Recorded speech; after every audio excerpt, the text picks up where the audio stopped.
Okay, kayo'y nakikinig sa bagong episode ng Alamin Natin. Ako ay inyong lingkod Sai kung saan nasasagutan ang inyong mga katanungan. Nababagkabagka sa mga katanungang walang kasagutan, halina't ating pag-usapan. Tatalakayin natin ang theory of change kung saan malalaman ang proseso ng pagbabago ng mga programa sa kanilang inilulunsad ng mga proyekto. Alam mo ba, Sai? Dadaan ito sa theory of change components na naglalaman ng input, output, outcomes at code.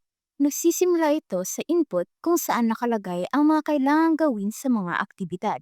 Susunod ang output kung saan malalaman agad ang resulta ng input.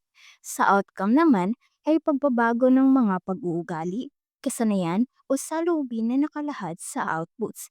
Ang goal naman ay ang pangmatagalang ninanais na pagbabago sa isang proyekto. Gawin kaya nating halimbawa ang aral program. Magsimula tayo sa input kung saan nagpapabasa sila sa mga mag-aaral. Ang output ay 100% ang mga mag-aaral na tinasa. Sa outcomes naman ay ang pagtaas ng porsyento ng mga mag-aaral at palakasin ng aral system sa paaralan.